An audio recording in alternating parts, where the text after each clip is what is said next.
Good afternoon. As expected, or as this isn't a plot twist. Me doing this present because I kind of let everyone have a heads up yesterday that this is what we would be looking at very, very quickly today.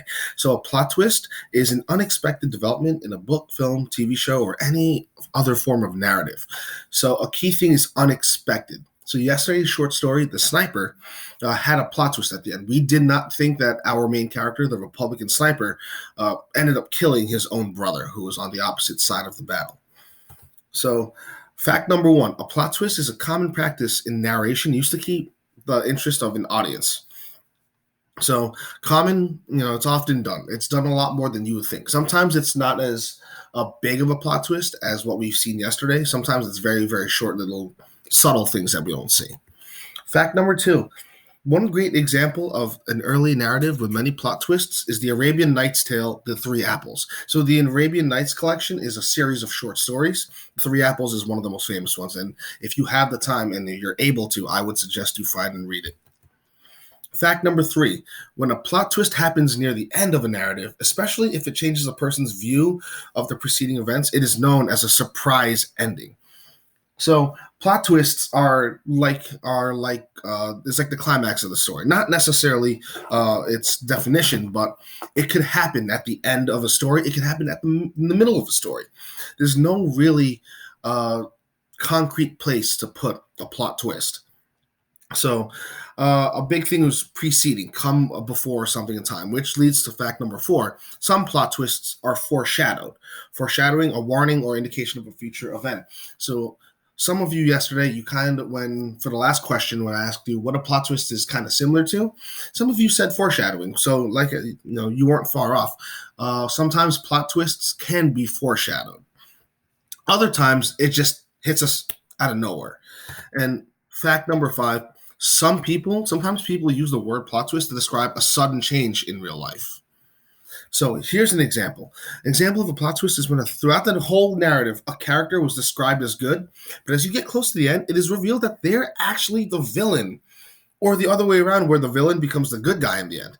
For example, Devin in the book Egghead, who becomes a lot less mean near the end.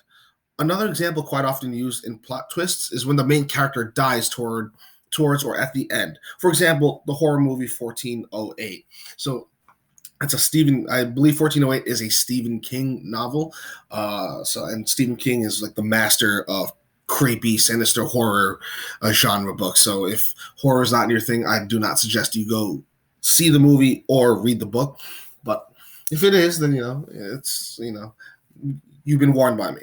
So a plot twist, remember, it's something that you are not expecting to happen. So if you end up getting to the end of a story or something changes your whole perception of something, chances are you've just experienced a plot twist. So just one last example of a plot twist before we kind of wrap up this thing. So with plot twists, it also kind of links together how our main character we think is good ends up being evil. Just because they end up being evil, that does not mean that our main character is no longer the main character.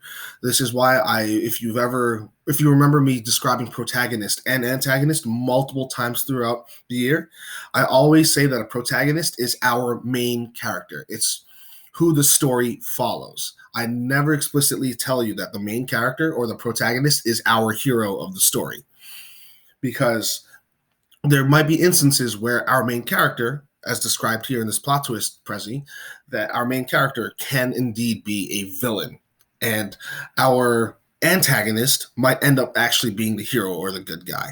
So that's something that, as extension, I want you to remember, that the protagonist is simply our main character who the story follows, and our antagonist is the person or force of nature or whatever that opposes our main character.